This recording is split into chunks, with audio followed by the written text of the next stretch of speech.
Masih dari informasi olahraga, pemirsa, atlet muda para-layang Indonesia mendominasi kejuaraan dunia para-layang ketepatan mendarat di Thailand. Indonesia berhasil bersaing ketat dengan atlet Cina dan Korea.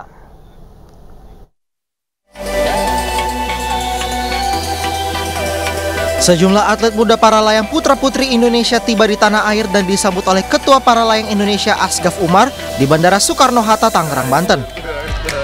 Kepulangan mereka di tanah air ini usai bertanding di Thailand dalam kejuaraan dunia para-layang untuk nomor ketepatan mendarat putra-putri sekaligus Liga Asia di nomor yang sama. Hasilnya Indonesia mendominasi semua kategori pertandingan. Alhamdulillah buat Indonesia, kalau di rincinya kita juara umum. Hampir semua medali sama kita diambil, mau yang overall, mau yang female, junior, dan tim juga alhamdulillah kita dapat. Keberangkatan dibantuin siapa? Keberangkatan pasti ada dari daerahnya juga. Kami mendorong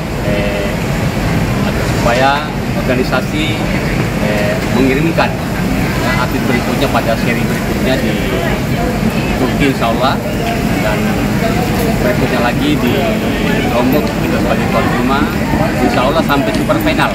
Ya, kita akan menikmati ini sehingga prestasi para Indonesia yang kemarin terpuruk insya Allah ke depan akan kembali bangkit dan kita menjadi juara dunia. Kejuaraan dunia para-layang nomor ketepatan mendarat kategori 2 diselenggarakan di Thailand mulai dari tanggal 10 hingga 15 Februari 2023. Tidak tanggung-tanggung, timnas muda Indonesia mendominasi seluruh nomor yang dilombakan. Untuk nomor perorangan putri, juara pertama diraih Rika Wijayanti dari Indonesia, disusul Eun Yong Cho dari Korea Selatan, dan di urutan ketiga ditempati Gita Reski. Sedangkan di nomor putra, juara pertama direbut atlet asal Cina Yang Shen, urutan kedua dan ketiga direbut atlet Indonesia Abdurrahman Hidayat dan Ismet Fadilah. Persiapan perhelatan kejuaraan dunia perahu motor Formula 1 atau F1 Powerboat di Danau Toba, Sumatera Utara sudah 100%.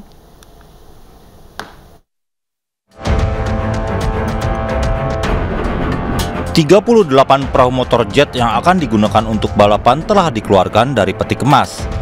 Para pembalap dan kru juga sudah mulai mempersiapkan perahu motor yang akan berlaga di perairan Teluk Balige, Danau Toba pada tanggal 23 hingga 25 Februari 2023. Lapangan Sisingamangaraja dengan luas 1,2 hektar dipersiapkan untuk tempat perbaikan perahu motor F1 H2O. Saat ini para kru setiap tim sudah mulai bekerja untuk membenahi kekurangan di arena F1 H2O. Untuk per hari ini kita sudah 100%, Pak. Jadi mungkin hanya sekedar finishing kecilan seperti tanam rumput, hal-hal yang perlu di finish sekali lagi. Kemudian proyek ini memang luar biasa, Pak ya. 60 hari kalender kami bisa selesaikan dengan baik dengan teamwork yang kuat. Cuaca hujan pun akhirnya juga kita sudah bisa atasi sehingga proyek ini bisa 100% dengan baik, Pak. Kru 19 tim dari 9 negara akan berlaga di F1 H2O di Danau Toba, Balige, Kabupaten Toba, Sumatera Utara. Sejumlah hotel dan penginapan di sekitar Danau Toba juga diberitakan sudah penuh dipesan. Ajang F1 Powerboat H2O diharapkan dapat memberikan dampak positif bagi ekonomi dan dampak tumbuh UMKM di sekitar Danau Toba. Dari Kabupaten Toba, Sumatera Utara, Aris Fernando Manalu, iNews melaporkan. Pemirsa, Partai Perindo akan terus menjalin komunikasi dengan seluruh kadernya sebagai persiapan untuk menuju pemilu 2024. Salah satunya adalah melalui konsolidasi antar pengurus untuk menyatukan tujuan demi pemenangan di pemilu mendatang.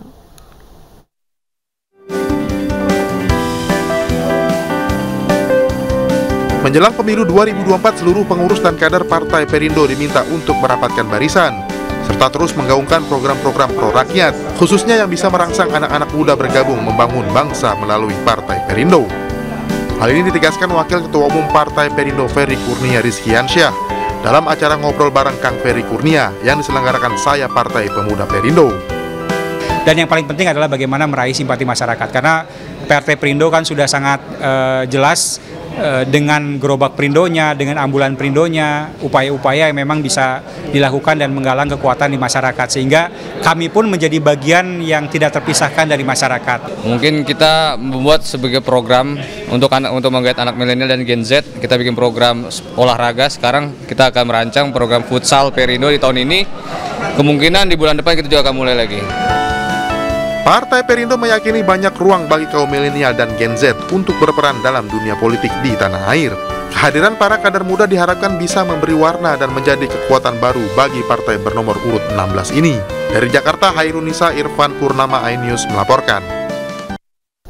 Pemirsa, Menteri Koordinator Bidang Pembangunan Manusia dan Kebudayaan Muhadjir Effendi menyempatkan diri memimpin sholat jenazah bagi WNI korban gempa Irma Lestari asal Lombok. Menko Muhadjir juga menyempatkan diri bertemu dengan warga negara Indonesia yang selamat dari gempa dan akan difasilitasi kepulangannya ke Indonesia.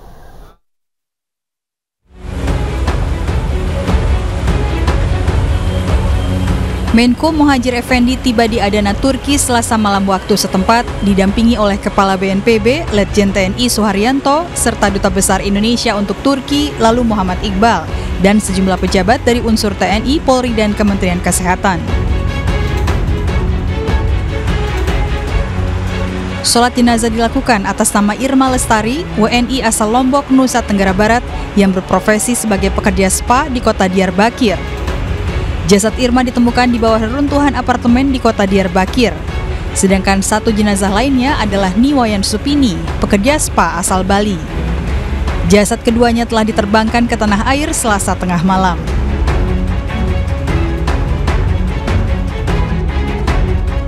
Sebelumnya, Menko Muhadjir juga menyempatkan diri bertemu dengan WNI korban selamat dari gempa yang akan difasilitasi pemulangannya ke Indonesia.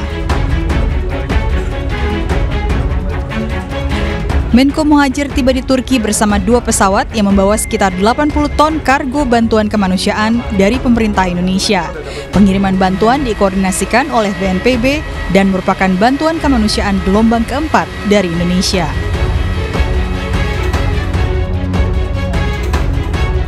Sementara saat mengunjungi markas Inasar di Antakya dan rumah sakit lapangan medical team di kota Hassa, Provinsi Hatay, Turki, Menko Muhadjir memastikan Indonesia tetap memperbantukan dokter spesialis di Turki. Peninjauan ini sekaligus untuk menarik personel SAR yang terlibat dalam misi kemanusiaan pasca gempa. Ini akan kita tingkatkan menjadi heavy. Dan kemarin Bapak Presiden sudah menyetujui untuk akan diperlengkapi peralatan-peralatan dan kemampuan kapasitas personelnya untuk bisa kita mendapatkan lisensi untuk tingkat berat, pertolongan, pencarian dan penemuan kelas berat. Dan itu lisensinya dari UN. Jadi ini betul-betul resmi international license, sehingga kinerja dari Basarnas ini di bawah kontrol dan pengawasan dari pihak UN. Perintahkan kepada saya nanti supaya dibicarakan alokasi anggarannya, akan ada kebijakan khusus, mungkin nanti akan diambilkan dari BUN ya, jadi diambilkan dari bendara umum negara karena di dalam APBN belum tercantum.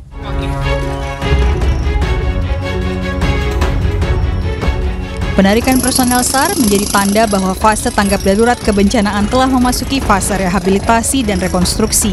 Namun untuk dokter spesialis, ortopedi dan bedah akan tetap dipertahankan hingga dianggap cukup waktu melaksanakan tugasnya. Selain itu, Muhadjir juga menyebutkan Presiden Jokowi juga telah menyetujui untuk menambahkan perlengkapan yang dibutuhkan tim SAR di Turki.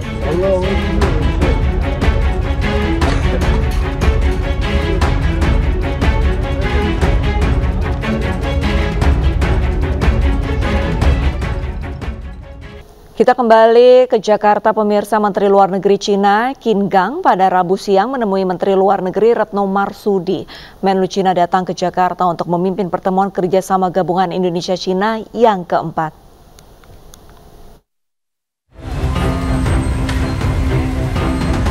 Kunjungan Menteri Luar Negeri Cina, Qin Gang, ke Indonesia menandai kunjungan resminya yang pertama sebagai Menlu baru Cina. Sementara Indonesia dan Cina telah menjalin kemitraan strategis komprehensif selama 10 tahun. Bersama Menlu Shin, Menlu Retno Marsudi telah memimpin Forum Kerjasama Bilateral Gabungan atau Joint Commission for Bilateral Cooperation JCBC keempat Indonesia-China. Forum yang sama terakhir kali digelar pada 2018 di kota Beijing. Dalam JCBC kali ini, Indonesia antara lain menekankan beberapa isu. Pertama, pentingnya penguatan kerjasama perdagangan. RRT adalah mitra dagang terbesar Indonesia.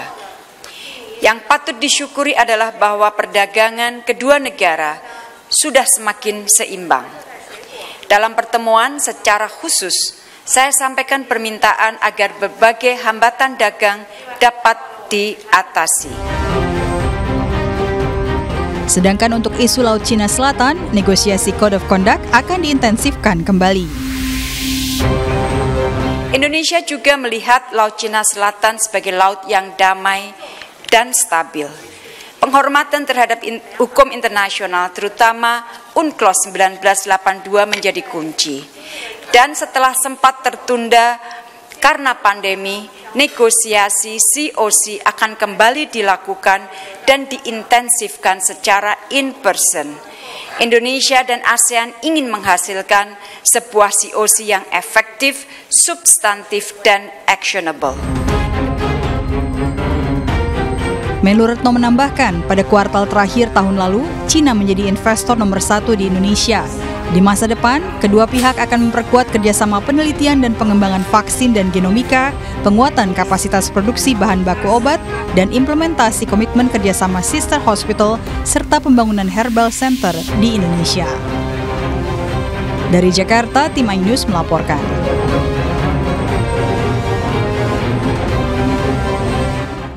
Oke, baik, kita ke berita selanjutnya. Pemirsa, anak pejabat pajak Mario Dandi Satrio jadi tersangka penganiayaan. Anak pengurus dari GP Ansor bernama David. Pelaku dikenal sering mempamer kendaraan mewah di media sosialnya.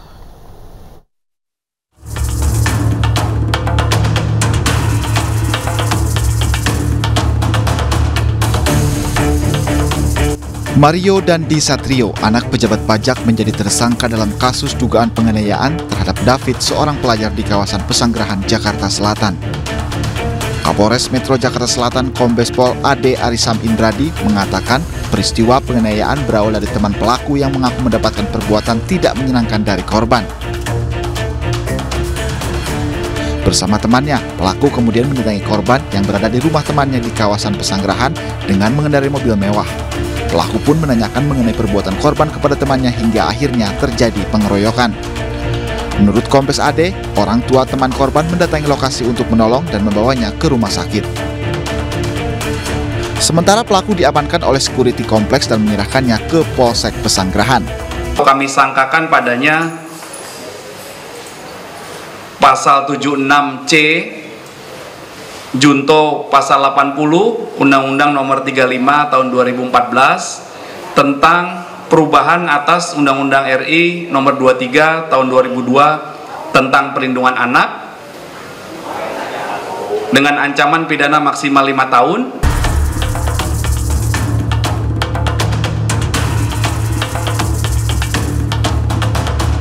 Tersangka Mario Dandi Satrio, anak pejabat pajak Kementerian Keuangan ini gemar mengunggah video-video pendek tentang kendaraan mewah di sosial medianya. Mulai dari koleksi motor Harley Davidson hingga Rubicon.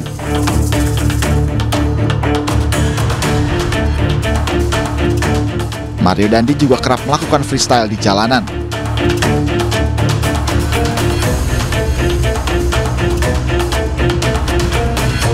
Salah satu video yang terbarunya diunggah pun mendapatkan komentar miring dari warganet.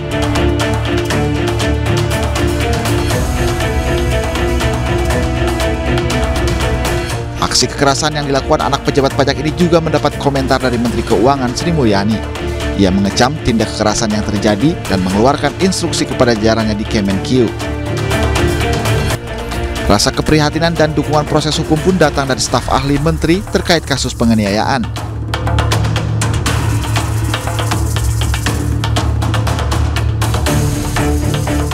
Dirjen Pajak dalam holding statementnya akan menindaklanjuti informasi yang disampaikan masyarakat. termasuk informasi kepemilikan harta pegawai yang bersangkutan yang mencapai puluhan miliar rupiah. Dari Jakarta, Tim Liputan iNews melaporkan.